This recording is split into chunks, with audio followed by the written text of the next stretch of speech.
Hello, well, I thought I'd show you another sketchbook. Let's grab a cup of tea. Oh, look at this.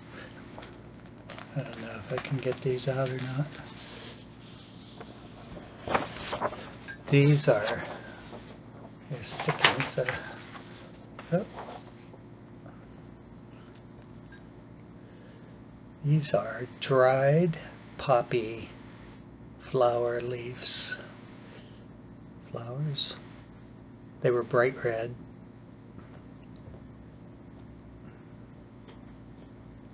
And they were from my yard in Pennsylvania. I kept them as a memento. My yard was covered in flowers. Just set that there for now.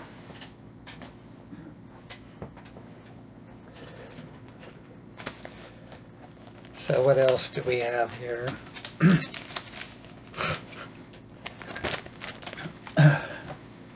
Well, this is back to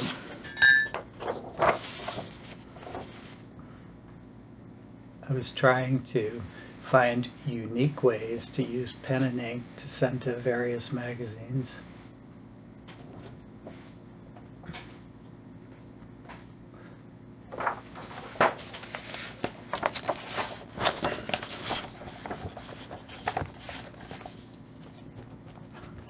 Here's another one. I don't think that I have a good fantasy style. It's too stiff, too, I don't know. It's fun to do, but I don't think that I have the proper technique. Well, now they do it on computers and they just like mass produce it. It all looks the same. It's very stylized and the lines are very sharp, and I've watched how they do it on the various programs and it's just zip zip zip, you know, but it all comes out looking exactly the same. I used to go to life drawing classes, which are very fun. And so you have a model in the middle, and people sit in a circle around, and it's usually pencil, and sometimes they allow charcoal, and you draw the model, and it's done in a very traditional way. Like the model will pose for 3 minutes and maybe do a couple of those, and then for 5 minutes, and for 10 minutes, and then take a break, and then do a longer one, sometimes 20 minutes, sometimes a half an hour. And I always enjoy it. I haven't, well, since the pandemic, there hasn't been anything like that.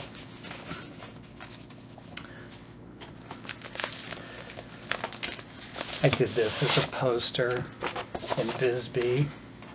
Very silly.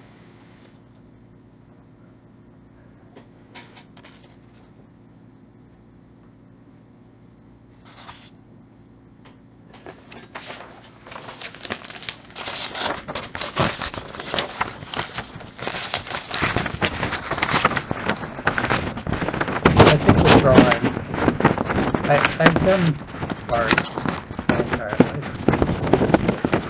And,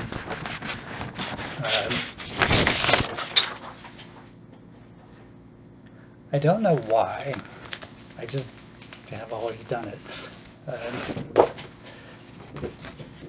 This is a watercolor. Where is this?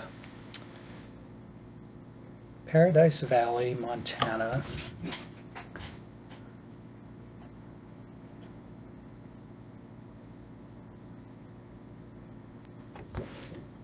I drove all the way around the country, and I mean like Seattle, New York City, Florida, California, Seattle, and I did watercolors.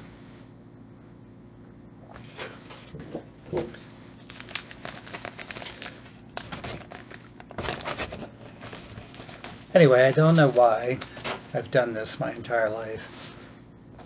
It seems kind of pointless because you just end up with art, and art can be a wonderful thing.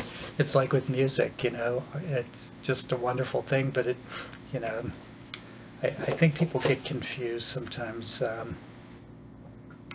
that art turns you into this type of a person that is quirky and maybe a little crazy and eccentric and all this stuff, special. And I don't know if that's true or not. There are certainly artists who are quirky and special, but I don't know if it's the art doing that. For me, a lot of it was just learning the technical aspects of it, which that was fun for me. I'd go into a gallery and I'd see an artist and I'd think, how did they do that? And I put my nose right up to the painting. I always got yelled at galleries because I was trying to figure out how the painting was made. And that could be like a realistic or romantic Renaissance painting or a piece of abstract expressionism. Something about it captures my attention, and I think, how did they do that? And that is a lot of why I did art. This one is this is in Chaco Canyon, and I don't know if you know, it's the Sincletzen ruins. These are ruins from the Chaco civilization. And if you don't know what Chaco Canyon is, look it up, Chaco, Chaco.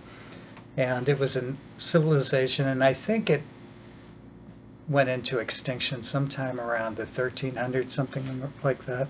But it had been there for thousands of years, and it's in a very remote part of New Mexico, yes, in the Four Corners region. And you have to drive down this really funky road for about 30 miles, and but then there's all these ruins, lots of them, buildings and lots of drawings on the walls and things like that. And you used to be able to walk around within them.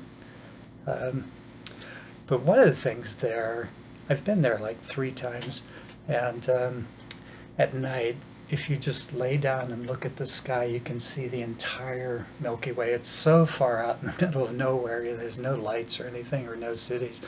And you can see the entire Milky Way, and it's just really breathtaking. So yeah, that's what this is. You had to hike up onto the top of the hill to get to this one. Anyway, Chaco Canyon. Last time I went there was with a friend, and the road going in was really muddy, and you had to go up and down these dips, little hills, and they'd go down, but when you went down there were like mud puddles, so we'd get to the top of the hill and I'd floor the car and go as fast as I could so I could go down through the mud, and we had this West African drumming music going, and driving into Chaco Canyon. And the car was so covered with mud you couldn't even see the car. And this is a watercolor. What is there a pencil? I think that's watercolor. I took an art class in Pennsylvania at this community college, which was so good. It was really an amazing experience. And the first project is we had to use only certain tones of color to create a painting. And that's what this is all about. It was the most incredible experience. I took a writing class there too, and it was just this phenomenal experience.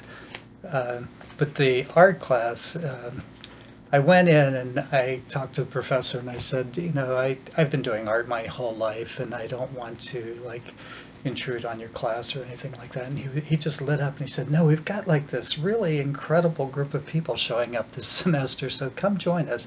And it was true. It was, everyone in there was like really into art and painting, and just these, we'd get there early and then we'd leave like 2 hours after the class had ended, and just these long discussions about how art is made and what it means, and on and on. And the professor was very, very, here, I'll show you something.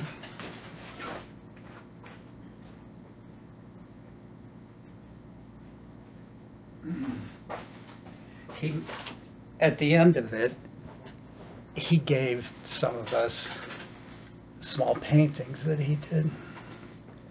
And he did these beautiful, it's not showing up very well.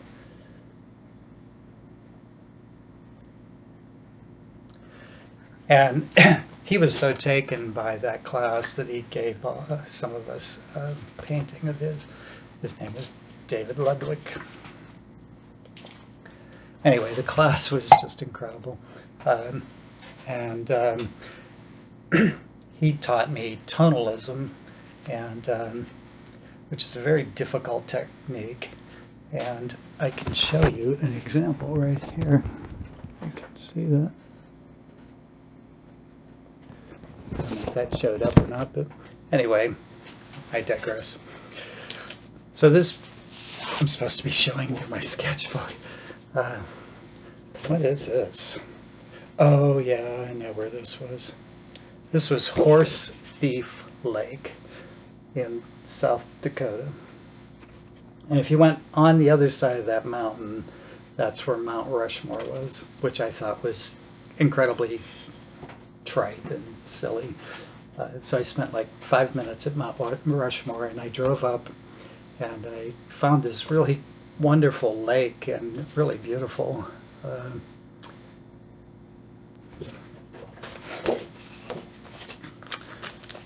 So yeah, there's that. There's more of these. This is in Florida. This is Grayton Beach. This is just a lovely place. It's a park, and there are no hotels, there's no development, at least there wasn't then. And the sand is just like powder.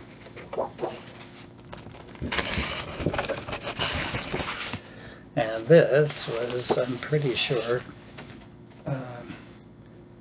yeah, Nebraska, 20 miles south of Gordon, Nebraska.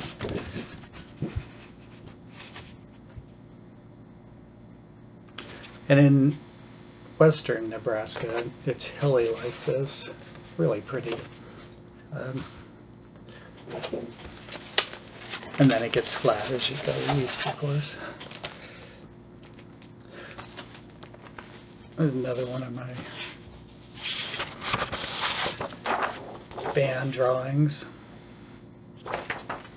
I got them to sign. So they signed their names to it.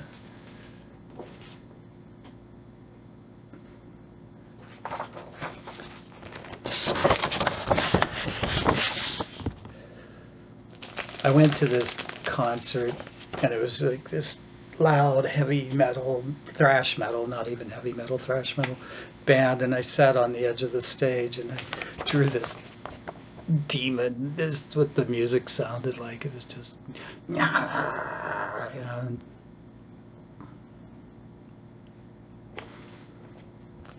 Yes, I go to thrash metal concerts. The last one I went to was so loud that my ears are still ringing like 5 years later. Not doing that again. And so this is that ebony pencil. It's so wonderful to play with these. It's just a doodle.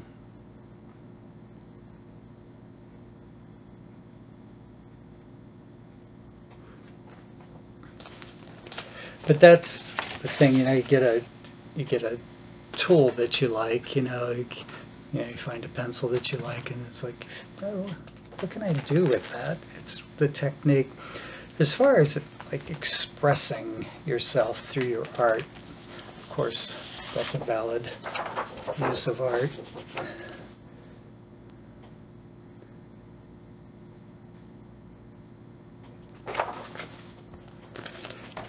But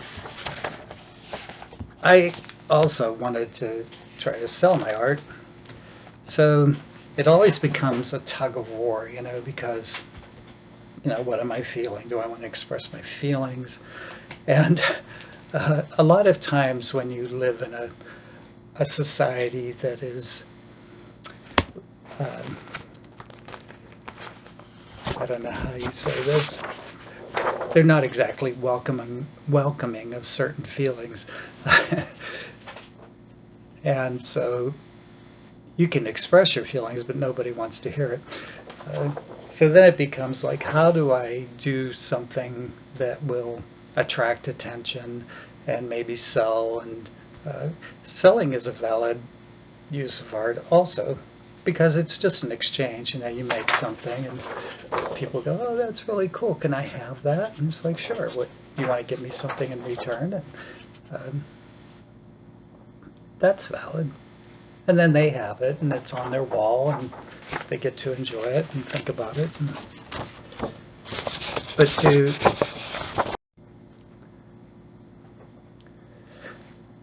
But it's the same with music. You go out and you can play music that expresses your feelings, but if your feelings are so different than the status quo, people won't relate to it. And so, there's two ways of dealing with that. You can find your niche, the people who want to hear that or want to see that, but it becomes a reduced audience. And then the other end is, you want to just make things that, the lowest common denominator will enjoy. And so there's like always a balance there. You know what I'm talking about. So anyway, I would try to make art that represented some of the people I had around me or things like that.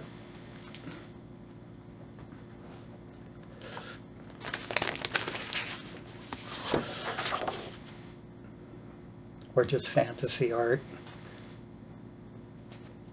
I was really into like Frazetta, is that his name, Frazetta?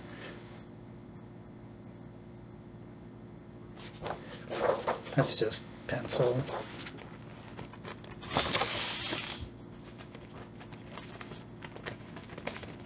So then I just like got all over the place. I was like, well, I don't know what to make. And so I made all sorts of different stuff. I made abstract paintings, I did illustrations, I painted murals, I did political art that expressed exactly how I felt. I did all sorts of stuff.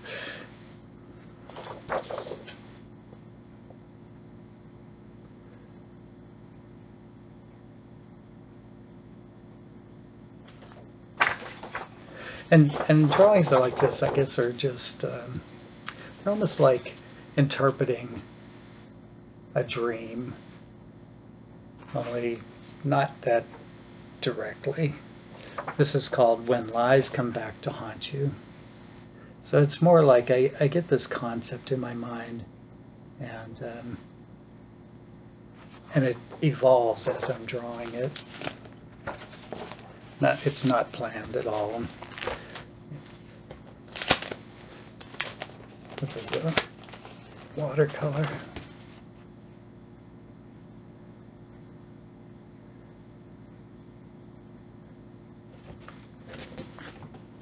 And I like fantasy art because it's fun to do.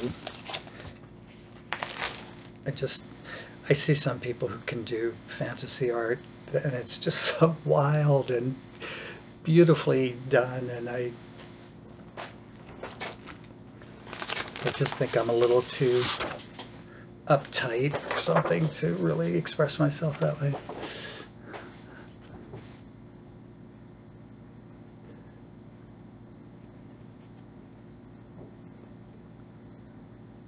This one was just, I forget when I did this, but the idea was that everybody had just surrendered, basically. The idea is just everybody has given up and become like whatever. This turned out really nice. This is a life drawing.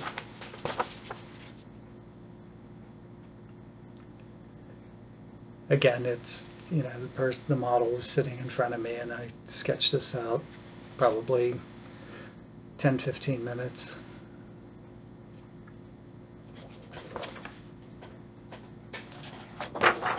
And this is another one of my music drawings. She used this for an album cover.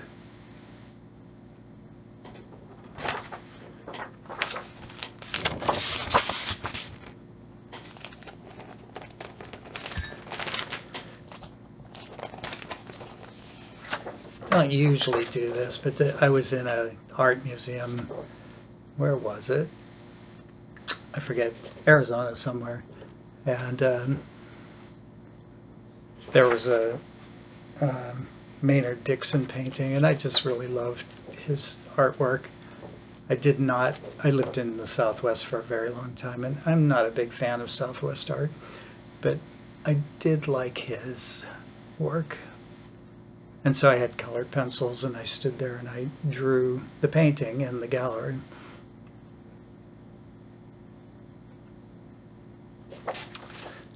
They let you do that. Generally you can only use pencil in a gallery, and and some galleries allow you to paint, but you have to get special permission, and you have to tell them exactly when you're going to be there, and there's lots of rules about it. And I have seen people painting in galleries from time to time, but not very often. Usually people are sketching. This was a dream I had. It's like, I was going to say something, but these are people I saw sitting in a restaurant.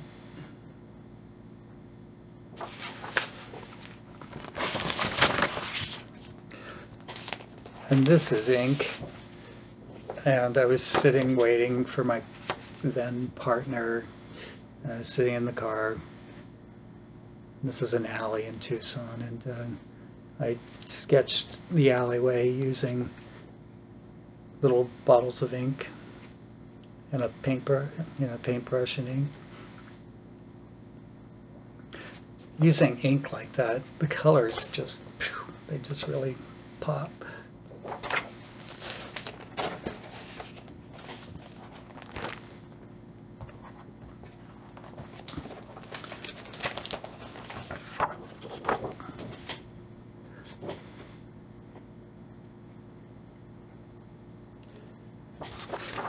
Pencil. So yeah, I don't know what the initial motivation was to do art, but I'm still doing it. What is this? Oh wait, there we go. This is again, like a fantasy drawing. I don't know. They're really fun to do, that's why I do them, but I don't think I'll ever be Frazetta.